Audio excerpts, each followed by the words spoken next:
Драги гледачи и слушатели, ја најавуваме новата дневна емисија на Адвентистичкото радио Глас на надежта, извор на надеж, секој вторник и четврток со почеток во 9 часот.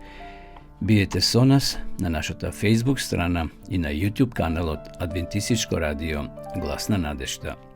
Почитувани, ќе имате можност да го започнете денот со убави мисли од Библијата, кратка духовна порака и избор на убава христијанска музика.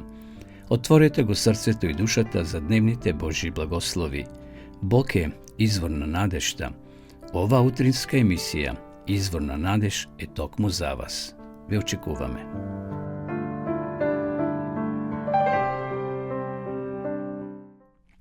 Драги пријатели, драги гледачи, поздрав во студиото на Адвентистичко радио Глас на надежта од Кавадарци. Ја започнуваме нашата емисија која се емитува во вторник и во четврток со почеток во 9 часот под наслов Извор на надеж. Денешната мисла што сакам да не води гласи надеж што се гради врз Божјата добрина. Човекот често ја губи надежта кога погледнува во суровата реалност околу себе. Но надежта се обновува кога погледот се подига кон Божјата добрина. Бог не се менува и неговото срце секогаш чезне да не благослови. Кога ја паметиме неговата добрина од минатото, нашето срце добива сила за иднината. Еве што запишал псалмистот Давид во 34 глава во 8 стих. Вкусете и видете дека Бог е добар. Наистина, Бог е добар, а колку сме ние како луѓе. Секако ние сме грешни, обременети со проблеми, со искушенија, но тоа е суровата реалност во која денес ние живееме. Но надежта се обновува, нашата надеж во Бога, кога ќе погледнеме во Божјата добрина, затоа што Бог не се менува. Читавме пред некоја емисија дека Бог исти од вчера, денес и утре. Неговото срце секогаш чезне да не благослови. Нека Господ навистина биде извор на нашата надеж и во овој ден во кој веќе навлеговме. Да ја слушнеме сега молитвата Отче наш. Отче наш, кој си на небесата, да се свети името Твое, да дојде царството Твое, да биде волјата Твоја како на небото, така и на земјата.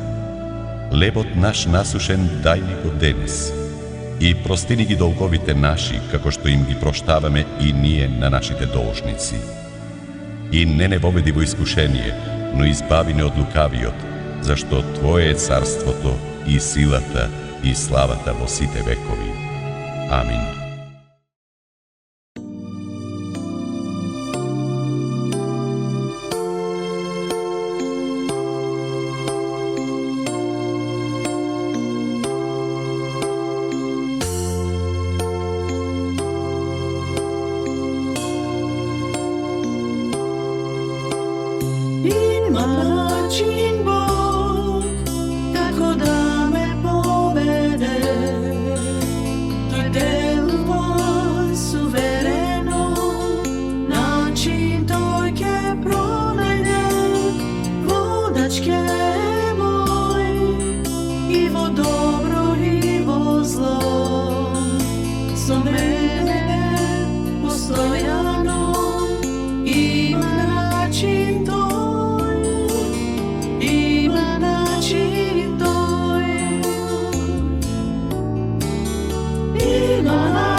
Секој што верува,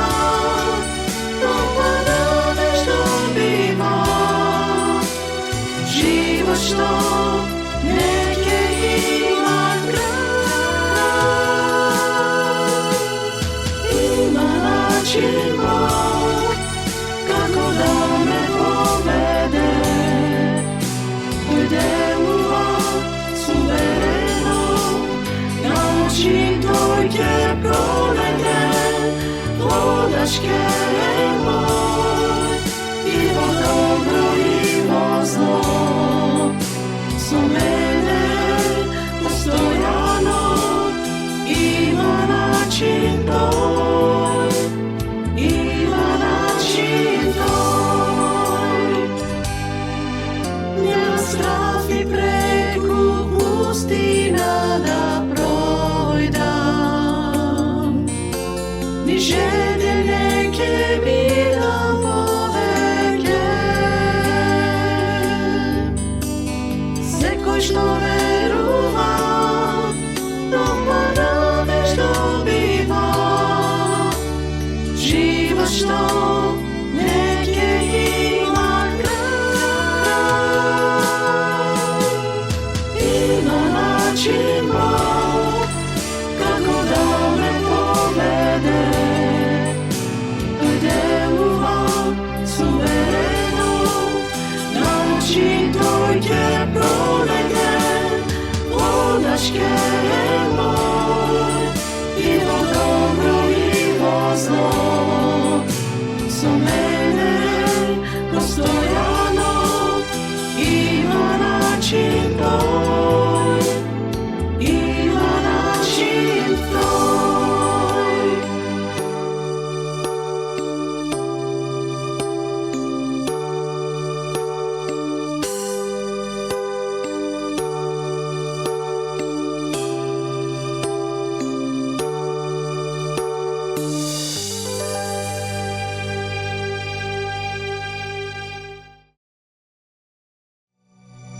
Исус пред Пилата.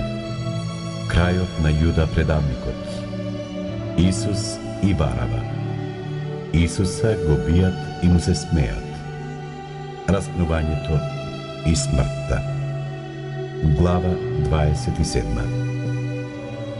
А кога се раздени, сите првосвештеници и старешини народни направија совет против Исуса за да го убијат.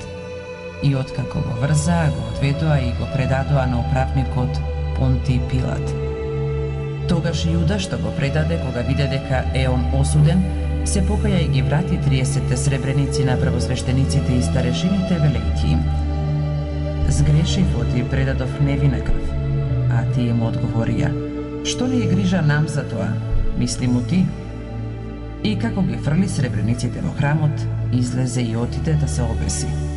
Првосвештениците ги прибраа сребрениците и рекоа: Не чини да се оставаат во црковната каса, оти се цена за крв.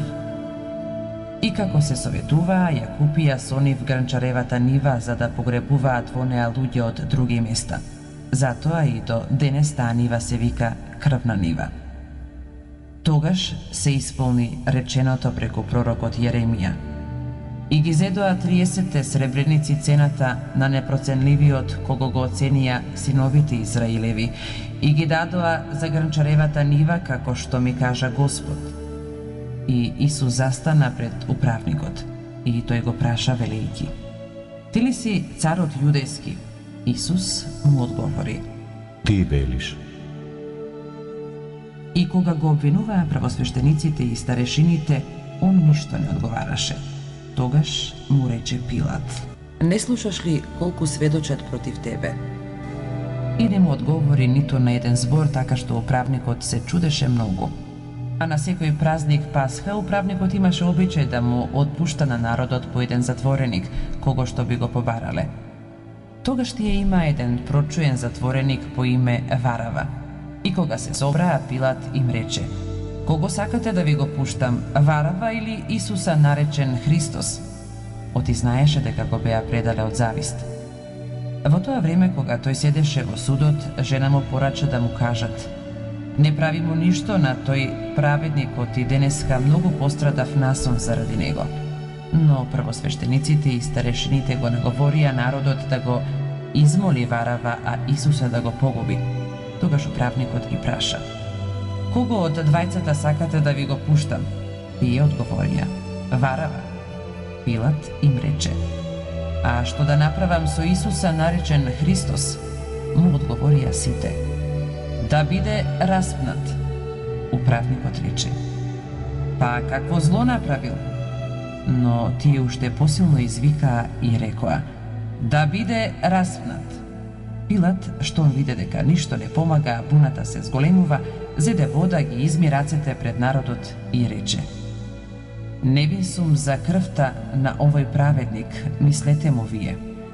И одговарајќи, целиот народ рече: крвта негова нека падне на нас и на нашите деца. Тогаш им го пушти Варава, а Исуса, откако го обичуваа, го предаде да биде распнат. Потоа управливовите војници го зедоа Исуса во судницата и ја собра целата чета околу него. Па откако го соблекоа, му облекоа багреница, исплетоа трнов венец, му го кладоа на главата и му дадоа во десната рака трска. И паѓајќи на колена му се посмеваа и велеа: радувај се, царе јудејски! И пукаа на него, и како ја зедоа трската, го удираа по главата. А кога го измеаја, му ја саблекоа багреницата, му ги облекоа неговите алишта и го поведоа на распнување. На излегување сретнаа еден киринеец по име Симон. Него го натераа да му го носи крстот. И кога дојдоа на местото наречено Голгота, што значи место на черепи, му дадоа да пие оцет измешан со жолчка, но он вкуси и не сакаше да пие. А штом го распна, ги разделија алиштата негови фрлајќи ждрепка, па седеа таму и го чуваа. И му кладоа над главата надпис со вината негова: овој е Исус, царот јудејски. Тогаш распнаа со него и двајца разбойници, едниот од десната страна, а другиот од левата. А минувачите, вртејќи ги главите своји, го хулеа и велеа: ти што го уриваш храмот и за 3 дни го созидуваш, спаси се себе си, ако си син Божи, слегни од крстот. Исто така и правосвештениците заедно со книжниците, старешините, фарисеите, посмевајќи се, говореа: другите ги спаси, а сам себе не може да се спаси. Ако е он цар јудејски, нека слезе сега од крстот, па ќе поверуваме во него. Се надеваше на Бога нека го избави сега, ако е по волјата негова, оти беше рекол: син Божји сум. И разбойниците распнати со него го хулеа исто така. А од 6-тиот час настана темнина по целата земја до 9-тиот час. А околу 9-тиот час извика Исус со висок глас и рече: Или лама савахтани. А тоа значи: Боже мој, зошто си ме оставил? А некои од оние што стоеја таму кога го чуја тоа рекоа: овој го вика Илија.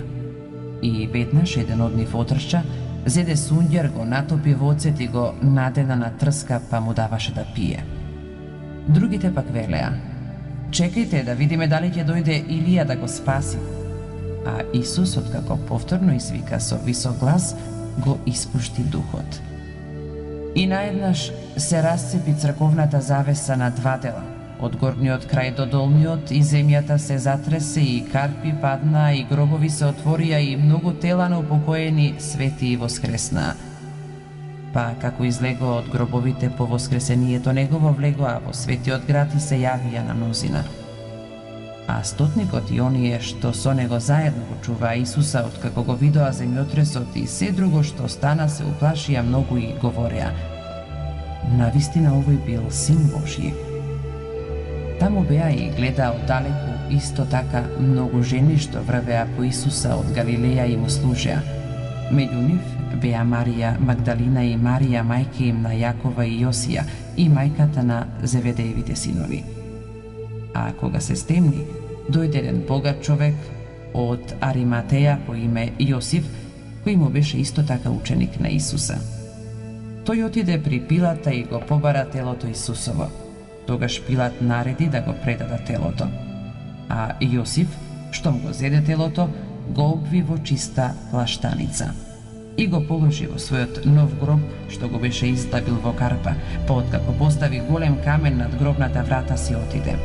А таму беа Марија Магдалина и другата Марија, кои седеа спроти гробот.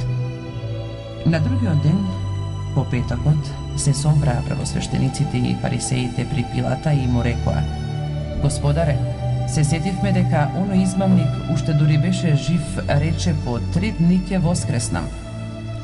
Затоа нареди да се причува гробот до третиот ден, за да не отидат учениците негови ноќе и да го украдат, па да му речат на народот: воскресна од мртвите.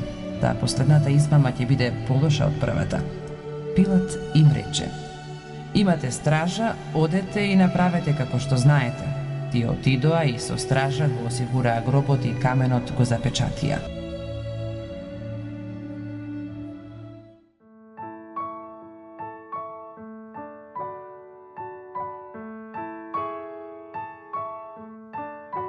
Ja idem takav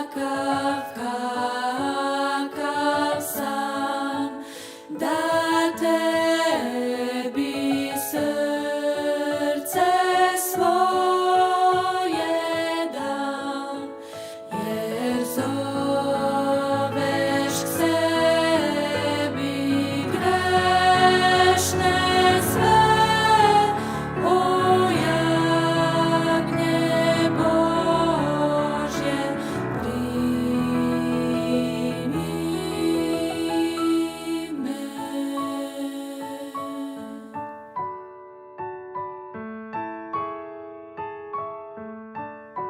Ja znam za svoje grehe sve i sve krivice tište me, kad tebi sada vraćam se. Oh, ja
višne, takvog kakav sam.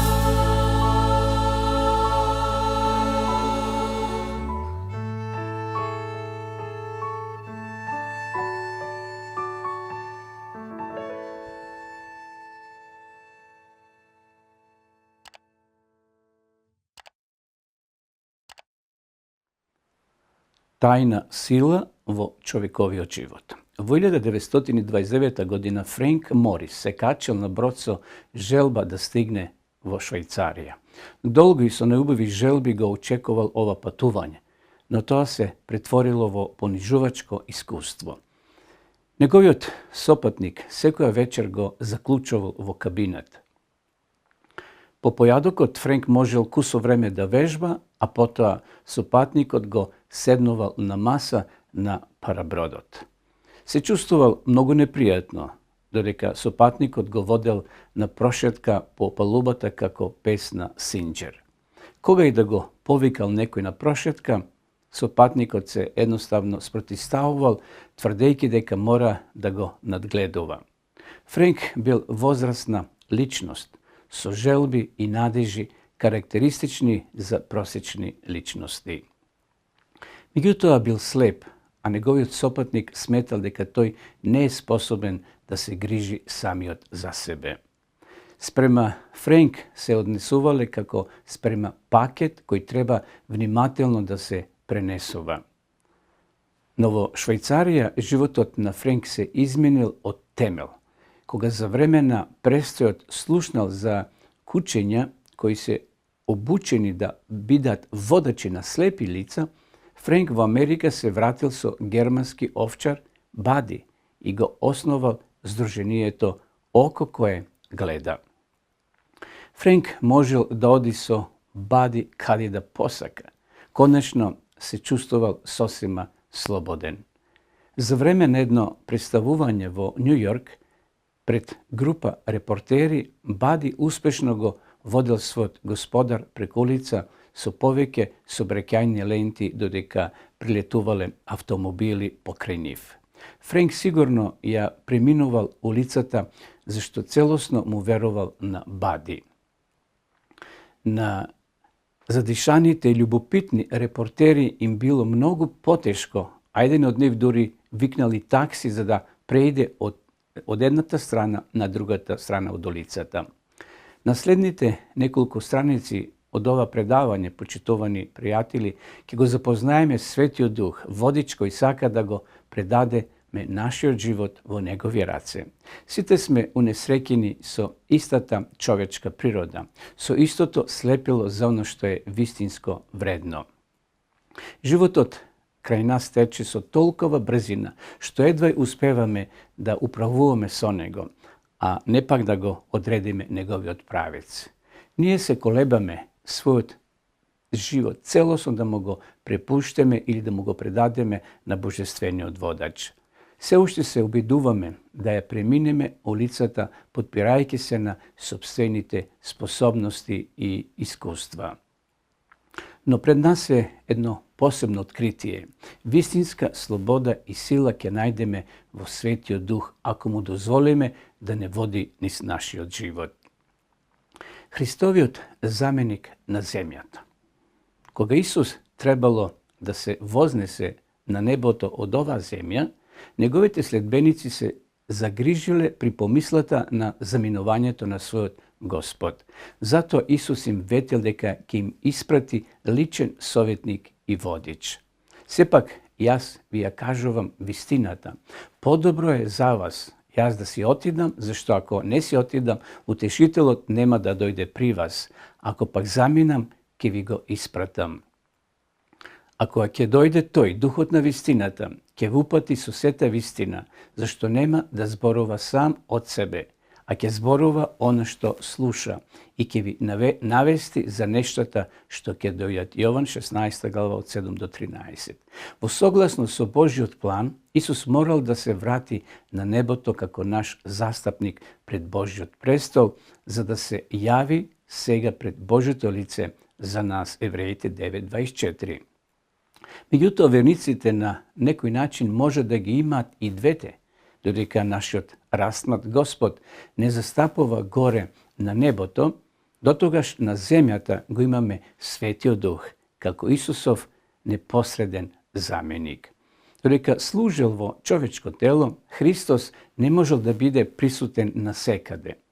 Но Светиот Дух нема телесни ограничувања и затоа може да служи како личен водач на неограничен број поединци. Христос ги исполнува нашите потреби преку Светиот Дух. Се запрашаме кој е Светиот Дух? Повеќето од нас можат да го сватат Бог Отецот ако го замислат како најгрижлив родител што го познаваат. Можеме да го замислиме Божиот Син Исус, бидејќи тој живел со нас како личност. Меѓутоа, потешко е да се замисли и разбере Светиот Дух, зашто во човечкото искуство нема соодветна споредба. Библијата сепак, почитувани, ни дава некои важни информации за него. Личност, Исус Христос, зборува преку Светиот Дух како личност, член на Божественото тројство во Божествената заедница со Бог Отецот и Бог Синот. Читаме од Библијата: така одејќи, направите ги сите народи мои ученици, крштевајќи ги во името на Таткото и Синот и Светиот Дух. Матеј 28:19. Библијата нагласува дека Духот има особини на личност. Например, размислува, има мудрост, има љубов кон нас. Понатаму има чувство на тага кога ќе сгрешиме. Има способност за подучување, сила да не води чекор по чекор. Читаме понатаму во Библијата: кога ќе дојде тој, ќе го увери светот за грев, за правда и за суд. Јован 16 глава 8 стих. Без силата на Светиот Дух не можеме да ги разбереме разорните последици на своето однесување. Во светот препон со грешни поединци, понекогаш е тешко да се процени што е нормално, а што е здраво. Меѓутоа, почитувани, Светиот Дух прави да го препознаеме вистинскиот добар живот што Бог им го наменил на своите деца. Кога ќе слушнете потресна приказна за наркоман кој е ослободен во Христа, или за некој кој од разблуден живот се враќа кај Бога и станува верен брачен другар и грижлив родител, не заборавајте дека секој чекор кон оздравувањето и обратувањето е израз на дејствувањето на Светиот Дух. Понатаму, Светиот Дух не води во нашиот христијански живот. Светиот Дух дејствува тивко и ненаметливо. Читаме во Библијата: и твоите уши ќе чует слово како зборува за тебе. Тоа е патот, одете по него, било да тргнувате надесно или налево. Исаја 30:21. Бог ни зборува непосредно со тивкиот глас на Светиот Дух ако сме скршнале од правиот пат или нашиот поглед го насочува кон конечната цел. А кога ќе дојде тој, Духот на вистината, ќе ве упати во сета вистина. Јован 16 глава 13 стих. Светиот Дух може да ни ги открие најдлабоките тајни на Вселената. Тој не упатува во сета вистина. Тој ги отвара нашите очи за возвишените духовни вредности преку кои многу лесно преминуваме. Нашите телевизиски приемници преку сателитите, например, редовно ги добиваат и во нашите станови ги внесуваат сликите и лицата од други континенти. Светиот Дух дејствува слично, како Божи сателит кој ни ја носи Христовата присутност на оваа наша земја, правејќи Исус да биде поблиску до нас секогаш кога ни е најпотребен. Затоа Исус можел да вети: ќе дојдам при вас. Јован 14:17. Понатаму, тој ни помага додека се молиме. Светиот Дух помага пораките од земјата да стигнаат до самото небо. Исто така и Духот и помага на нашата слабост, зашто ние не знаеме зашто да се молиме како што треба. Но Светиот Дух посредува за нас со неискажливи воздишки, зашто по Божјата волја се моли за светите. Римјаните 8 глава. Духот се моли додека ние се молиме, додека се мачиме, да ги најдеме вистинските зборови. Тој се моли течно. Кога сме обесхрабрени, можеби тајната сила во човековиот живот само воздивнуваме пред Бога, кога ни е тешко, но нашиот слаб повик, Духот го претвара во силна посредничка молитва пред Светиот Божи престол. Понатаму, Светиот Дух ни помага да ги развиваме христијанските особини и нашиот карактер. Духот прави душевно опустешените поединци да станат плодни како дрво кое раѓа разновидни добри плодови. Читаме во Библијата: плодот на Духот е љубовта, радоста, мирот, трпението, верноста, кротоста, самоконтролата. А на оние кои се Христови го растна своето тело со неговите страсти и похоти. Галатјаните 5 глава од 22 до 24. Здравата религија се препознава по плодовите. Таа не е обред, туку вистинска љубов, длабока радост и мир во срцето. Плодовите на Духот покажуваат дека сме накалемени на вистинската лозова пенушка на Исуса Христа. Читаме во Библијата: јас сум лозата, а вие сте прачките. Кој устанува во мене и јас во него, тој дава многу плод, зашто без мене не можете да направите ништо. Јован 15 глава 5 стих. Исус Христос може да не воведе во својот живот на изобилство преку силата на Светиот Дух. Понатаму, Светиот Дух не подготова да сведочиме за Христа. Исус им ветува на сите кои ќе му се предадат како Спасител и Господ. Читаме во Библијата: туку ќе примите сила кога Светиот Дух ќе слезе на вас и ќе му бидете сведоци како во Ерусалим, така и во цела Јудеја и во Самарија и се до крајот на земјата. Дела на апостолите 1 глава 8 стих. Можеби не ги знаеме одговорите почитувани на сите прашања. Можеби не ги познаваме сите библиски стихови. Но Светиот Дух може да не научи како да го придвижиме срцето и умот на луѓето. Сите кои сакат, можат со силата на Светиот Дух да станат Христови сведоци. Пред да се спушти Светиот Дух на денот на Педесетницата, апостолите имале тешкоти во меѓусебните односи. Но кога Духот слегол меѓу нив, го објавувале Христа толку влијателно што го превртеа наопаку целиот свет, вели апостол Лука во Дела 17 глава 6 стих. Да ги видиме сега даровите на Духот. Светото писмо прави јасна разлика меѓу дарот на Светиот Дух кој му го дава тој на секој верник за да може да живее победнички живот и различните духовни дарови подарени на верниците се за делотворна служба. Читаме: зато се вели, издигајќи се на височина, поведе робје им даде дарови на луѓето. И тој даде едни за апостоли, а други за пророци, едни за црквата. Никогаш нема да биде целосна без даровите на Духот, но нема да биде ни зајакната со имитирање на она што Духот спонтано го создава. Бог знае кога и каде треба да ги дава даровите, кои на најдобар начин ќе го благословат неговиот народ и црквата. Читаме: додека сите не дојдеме до единство на верата и на познавањето на Божиот Син, до совршениот човек, до полната мерка на Христовиот раст. Ефесијаните 4 глава 13 стих. Да видиме сега како се издел Светиот Дух на денот на Педесетницата. На денот на Педесетницата Светиот Дух се излеел во бескрајен размер, исполнувајќи го така Христовото ветување. Читаме: туку ќе примите сила кога Светиот Дух ќе слезе на вас и ќе му бидете сведоци, како во Ерусалим, така и во цела Јудеја, и во Самарија, и се до крајот на земјата. Дела на апостолите 1 глава 8 стих. Светиот Дух, почитувани при Христовото крштевање, зел лик на гулаб. За време на празникот Педесетница тој се појавил во облик на огнени јазици. Дела 2 глава 3 стих.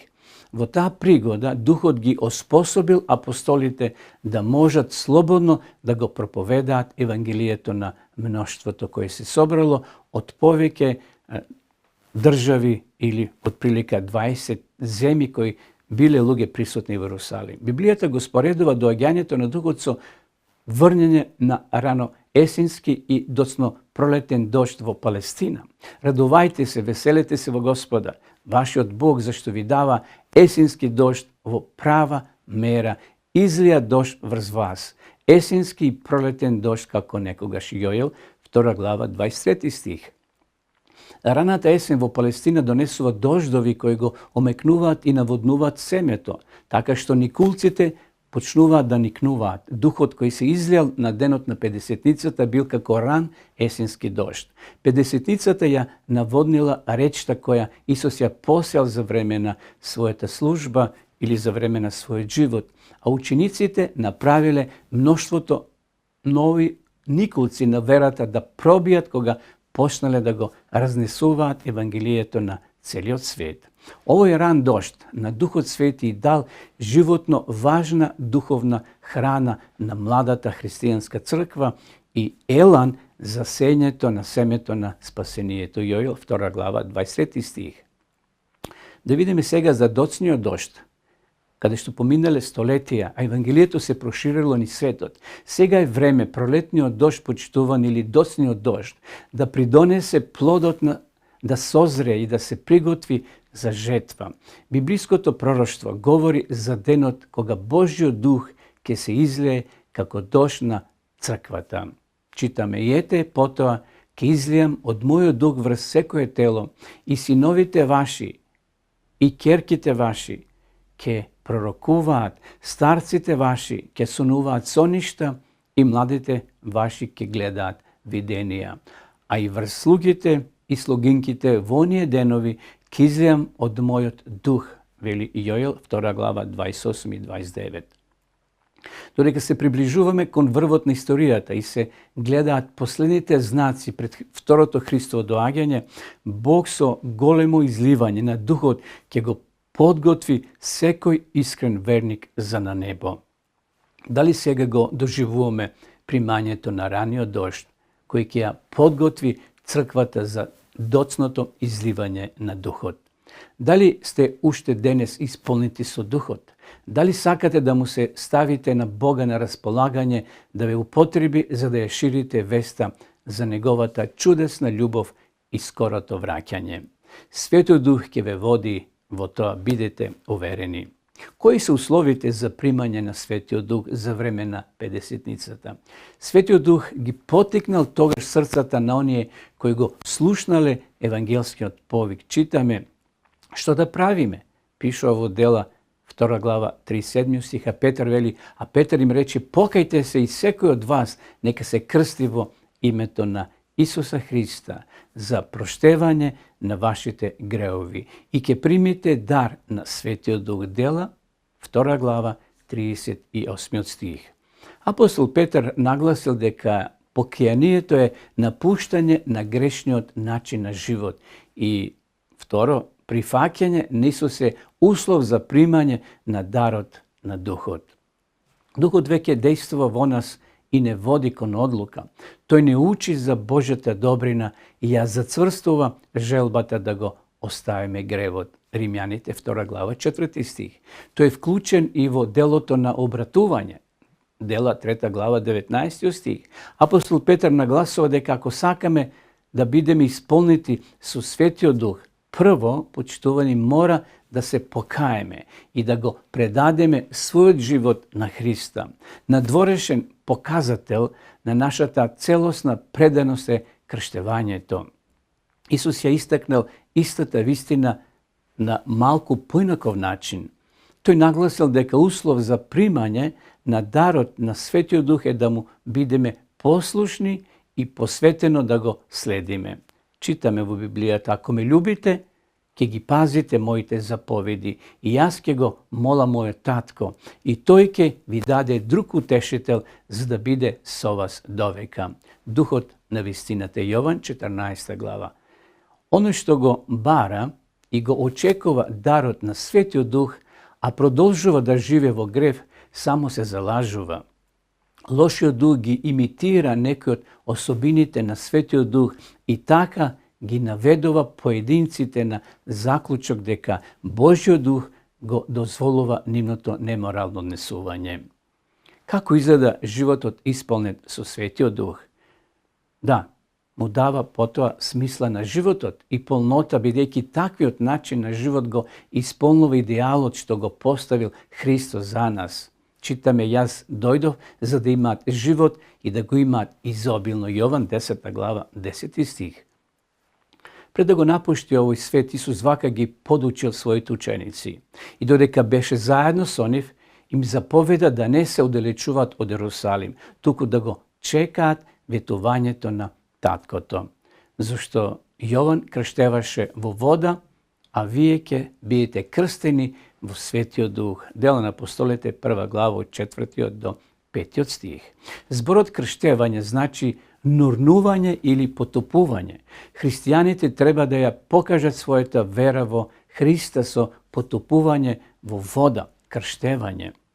А исто така треба да бидат потопени со Светиот Дух, односно крстени со Светиот Дух. Исус вака му рекол на Никодим: ако некој не се роди од вода и дух, не може да влезе во Царството Божие. Јован 3 глава 5 стих. Светото писмо секогаш одново нагласува дека христијанинот мора да биде исполнет со Светиот Дух. Дела на апостолите 2 глава 4 и 5 стих.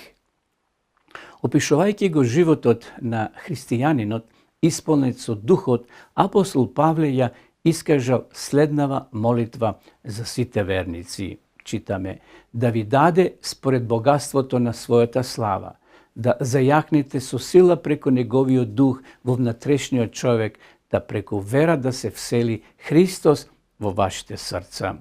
А на оној кој со својата сила, што дејствува во нас, може да направи прекомерно на се што ние молиме или мислиме. Ефесјаните 3 глава од 16 до 20. Животот исполнет со Духот е пат кој води кон вистинска слобода. Водени од Светиот Дух можеме да направиме многу повеќе отколку со својата сила и искуство. Ќе откриеме нови стремежи и нови способности во себе си. Ќе можеме сигурно да напредуваме наместо само да се бориме со тешкотиите и животните проблеми.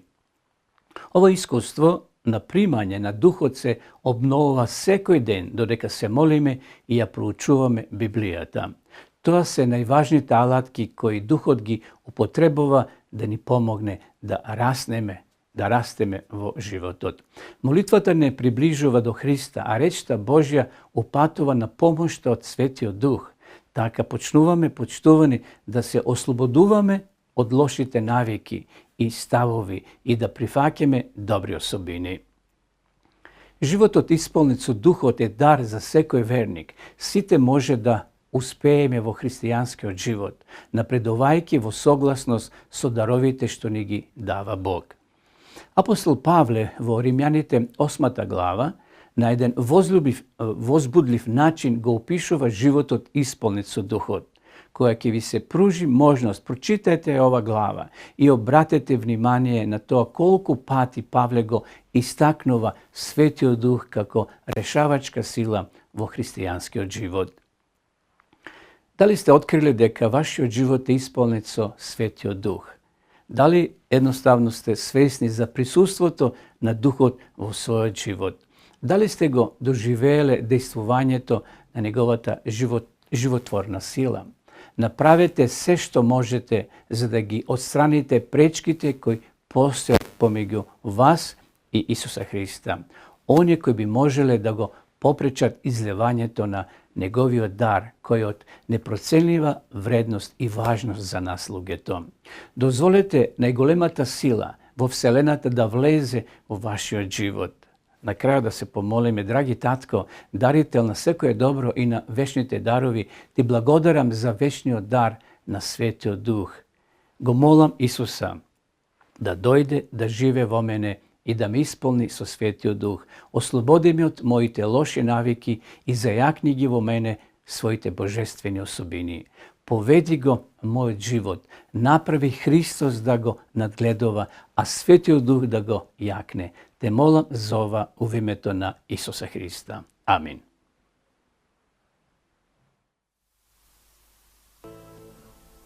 Кога денот си оди и ноќта се спушта, ти остануваш тука, нежно чуваш ме. Постела кога легнам и безгрижно сонам, и в сонот брода ти тука си. Кога секоја надеж во мене згасне, ноќта тивка, тажен сум јас, ме охрабруваш. На колена слаби кога искрено молам, срцето свое го предавам, ме окрепуваш. Понекогаш кога заборавам дека ти со мене си, прости ми, благодарам што со мене си. И кога на погрешен пат сумане, не гледам јас, прости ми, поправи ме, научи ме. Помогни ми да секогаш крај тебе останам јас, тука сум сигурен, крај тебе безбеден.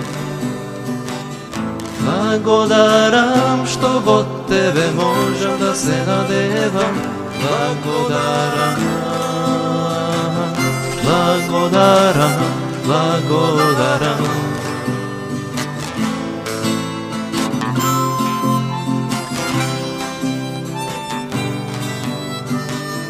Понекогаш кога заборавам дека ти со мене си, прости ми, благодарам што со мене си. И кога на погрешен пат сумане, не гледам јас, прости ми, поправи ме, научи ме. Помогни ми да секогаш крај тебе останам јас, тука сум сигурен, крај тебе безбеден. Благодарам што во тебе можам да се надевам, благодарам, благодарам, благодарам што крај мене си.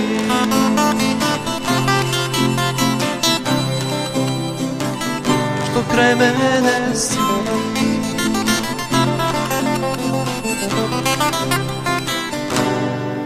Што крај мене си.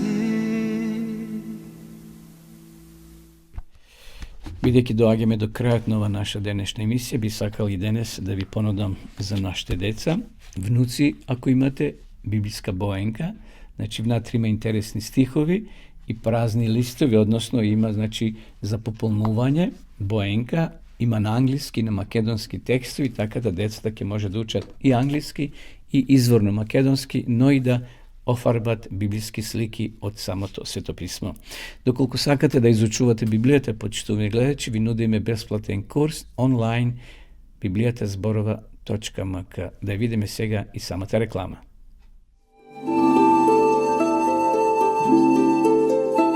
Почитувани пријатели, доколку сакате да ја изучувате Библијата, имате изворедна прилика тоа да го сторите преку онлайн веб страницата на Библијата зборува. Оваа веб страница е креирана за да ви обезбеди сеопфатно, организирано и темелно проучување на Библијата. Курсевите се бесплатни и без обврски. Можете да го следите во кое било време, тогаш кога вам ви одговора. На располагање ги имате следниве курсеви: библиска археологија, библиски пророштва, за верата и верувањето, библиски совети за здравјето, библиски совети за бракот и семејството. Запознајте ја Библијата, Светото писмо на Стариот и Новиот Завет преку курсевите на интернет или во печатена форма.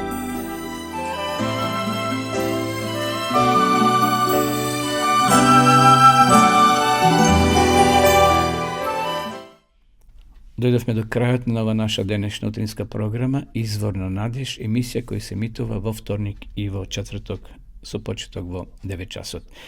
Ми преостанува да ви се заблагодарам, почитувани пријатели, на вашето внимание што бевте денеска со нас. Споделете ова емисија со ваши роднини и пријатели.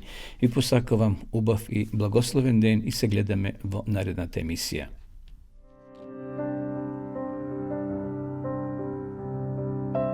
Драги гледачи и слушатели, ја најавуваме новата дневна емисија на Адвентистичкото радио Глас на надежта, Извор на надеж, секој вторник и четврток со почеток во 9 часот. Биете со нас на нашата Facebook страна и на YouTube каналот Адвентистичко радио Глас на надежта. Почитувани, ќе имате можност да го започнете денот со убави мисли од Библијата, кратка духовна порака и избор на убава христијанска музика. Отворете го срцето и душата за дневните Божји благослови. Бог е извор на надежта. Ова утринска емисија, Извор на надеж, е токму за вас. Ве очекуваме.